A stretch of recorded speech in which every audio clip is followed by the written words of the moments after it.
में उसमें एक बड़ा कार्यक्रम हुआ था जिसमें आदरणीय कविश्री को सम्मानित भी किया गया था।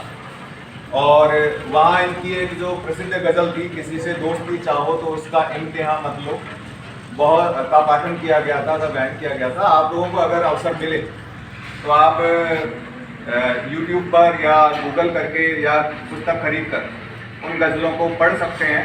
पठनीय गज़लें हैं, रुचि वाली गज़लें हैं।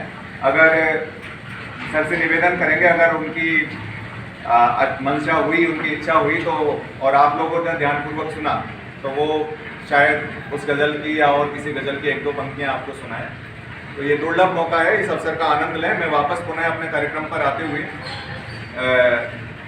पूर्व प्राचार्य एवं आज के अतिथि श्री सूर्य प्रकाश जी पाठक से निवेदन करूंगा कि वे सांझ का सफर नामक पुस्तक का औपचारिक विमोचन करें एवं उसके बारे में विद्यार्थियों को कालांतर में हमारे संकाय सदस्यों के बारे में कुछ बताएं। तो आदरणीय सर एवं हमारे अतिथि श्री सूर्य प्रकाश जी पाठक पुस्तक विमोचन के लिए हमारे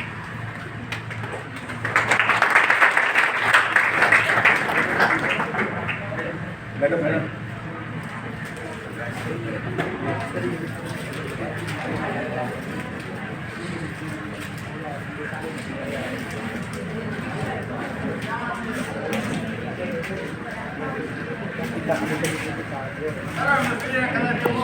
अनुज्ञा बुक्स दिल्ली से प्रकाशित हुई है।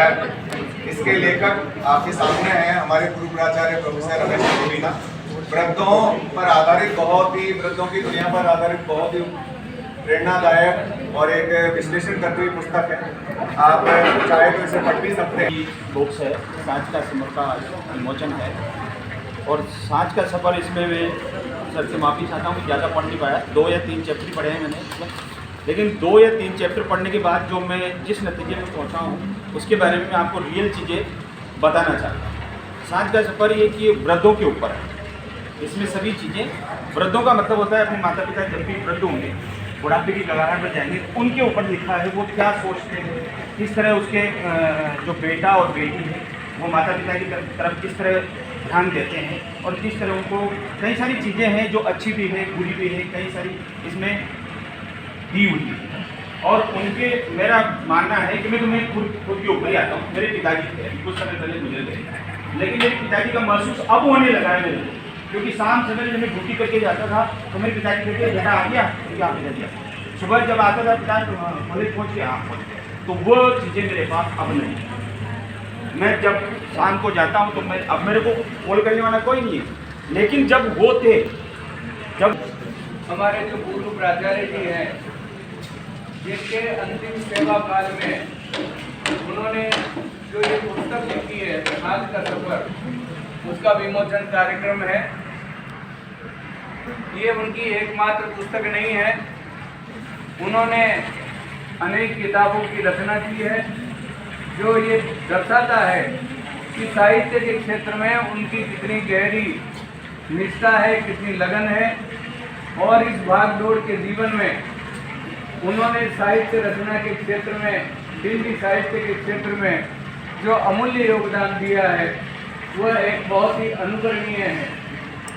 वर्तमान समय तो वरना ऐसा है, इस भागदौड़ के जीवन में किसी समय है। बच्चों, जो इन्होंने ये सांझ का सफर पुस्तक लिखी है, मेरे को जितना भी समय मिला है और मैंने इस पुस्तक को जो पढ़ा है, मैंने इस पुस्तक के कवर पेज को भी सबसे पहले देखा और ये पाया कि इस पुस्तक के लिखी गई जो अंदर जो बहुत सारी बातें हैं, वो ये चित्र इस तमाम चीज़ को चरितार्थ करता है कि एक वृद्ध व्यक्ति जो जीर्ण अवस्था में है, लकड़ी के सहारे चल रहा है और दूसरा व्यक्ति उसको सहारा दे रहा है। तो चूँकि ये पुस्तक की वृद्धों के ऊपर काफ़ी डिटेल से लिखी गई है और इसमें वृद्ध, वृद्धाश्रम और वृद्धों की दुनिया, इनके बारे में काफ़ी डिटेल से लिखा गया है। जहाँ तक इस पुस्तक का सवाल है, ये पुस्तक 3 भागों में बटी हुई है और निश्चित रूप से सर मेरा ये व्यक्तिगत रूप से मानना है कि आपकी ये पुस्तक युवाओं को, वृद्धों को और जो हिंदी साहित्य के क्षेत्र हो गया और मुझे भी अपने पिताजी की याद आ गई। पिताजी मेरे संसार में रहे नहीं, मैं चाहता था मेरे पिताजी का भी सेवा करना चाहता था, लेकिन ईश्वर ने मुझे एक मौका नहीं दिया। अभी पछताता हूँ मैं आज भी इस बारे में। लेकिन भक्तजन जो हैं आपको सही दिशा देने वाले, ज्ञान का मार्ग देने वाले, जीवन का व्यावहारिक ज्ञान देने वाले वास्तव में जो है वृद्धजन ही हैं। इसलिए परिवार जो वृद्धजन है कभी भी उनको उपेक्षा मत कीजिए। आप मैं आपको एक बहुत अच्छा किस्सा सुनाता हूँ कि आपको हमारे जयपुर का किस्सा है, तो सब दो तीन साल पुराना किस्सा है। एक बुजुर्ग महिला थी, अभी भी है, विधवा है वो, उसका एक ही बेटा था। उसने और उसका आदमी का आदमी पहले खत्म हो गया था। उस बुजुर्ग महिला ने अपने बेटों को जैसे किसी कल्पना से पढ़ाया, उसको पढ़ाया लिखाया और बेटा नौकरी लग गया और नौकरी कहाँ लगा? अमेरिका में। शादी भी हो गई, उसकी बच्ची भी हो गई। अब क्या वो रहता अमेरिका में, तब माँ अकेली थी यहाँ पे जयपुर में। बड़ा मकान था, उसमें थोड़ा बहुत किराया रहता था, उससे खर्चा किया जाता था। उस आदमी ने क्या किया, अपने परिवार को, जो पत्नी थी, बच्चे थे, जो लड़का था उसका अमेरिका में रहता था, उसने कुछ दिनों उनको छोड़ा वहाँ पर, अमेरिका छोड़ दिया 10 दिन के लिए और जयपुर आ गया। जयपुर आ गया, उसने क्या करा, उसकी माता जी जयपुर रहती थी। माता जी को कहा कि ऐसा है कि माता जी इस मकान को बेच देते हैं पर, जयपुर मकान है, तो तुम मेरे साथ अमेरिका चलो, वही रहो मेरे पास, तुम्हारा कोई है भी नहीं आप मेरे साथ। तो माँ पढ़ी लिखी थी नहीं, तो उसी मकान की जो आसपास लोग था वो मकान बेचना चाहता है। तो जो पड़ोसी था उसी ने कहा कि ठीक है आप मकान बेच। सोच है उसको निर्देशित करती है और साथ ही जो मनोविज्ञान से जुड़े हुए पहलू है उन पर भी प्रकाश डालती है। तो कोई भी व्यक्ति जो इस संसार में जन्म लेता है वो वृद्धावस्था तक अवश्य पहुंचेगा। तो इस दृष्टि से ये पुस्तक अधिक महत्वपूर्ण हो जाती है, पठनीय है।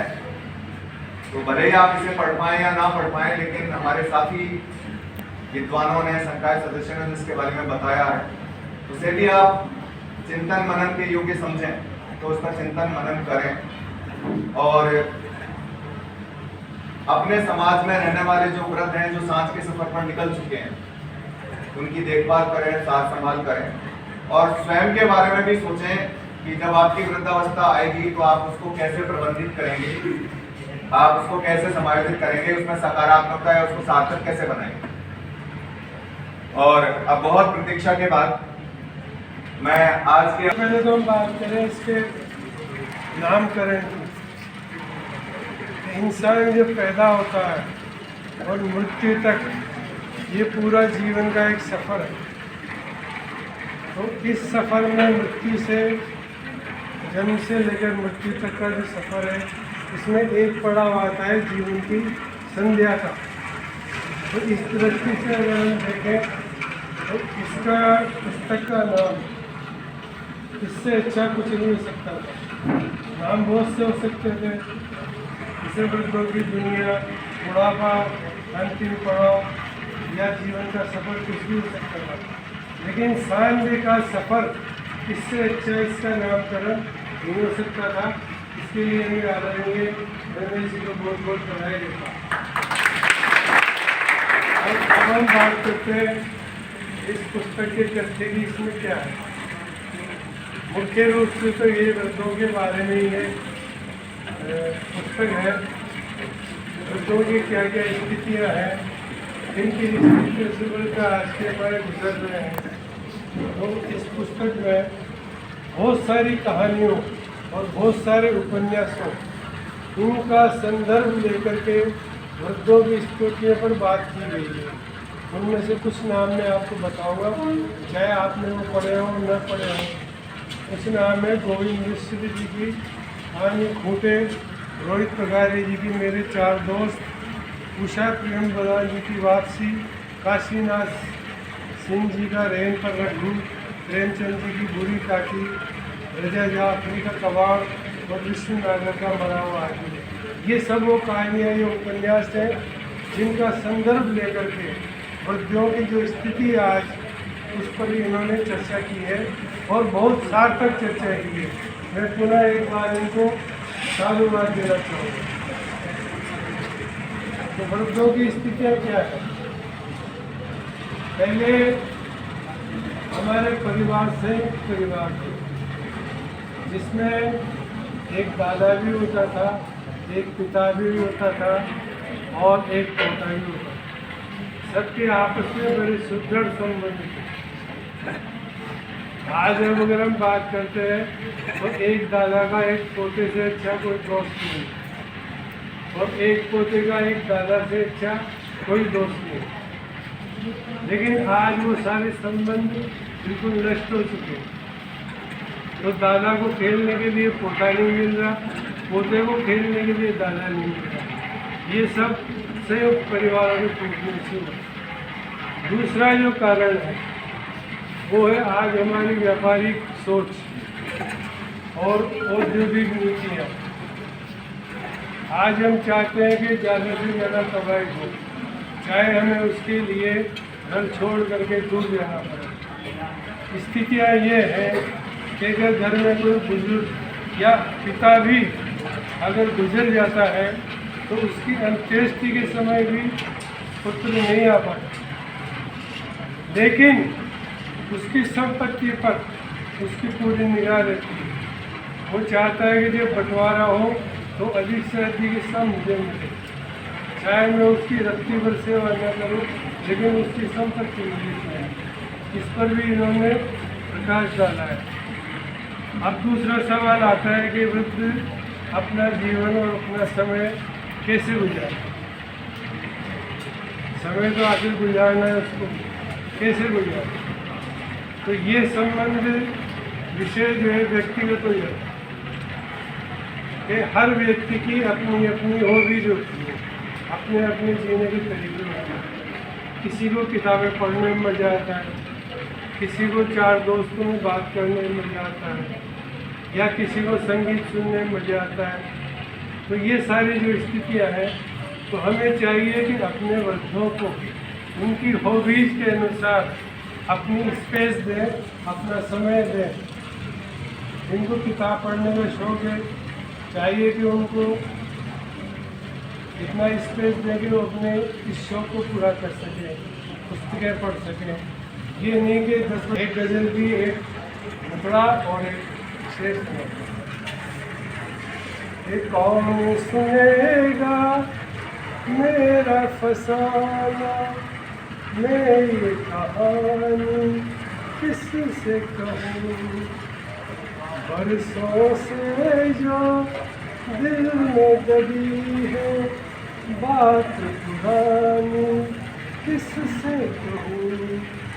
और देखिए कि दुख की धूप में अरमानों के सारे पौधे सूख गए, बाद में उसके खूब टूट कर बरसा पानी किससे कहूँ।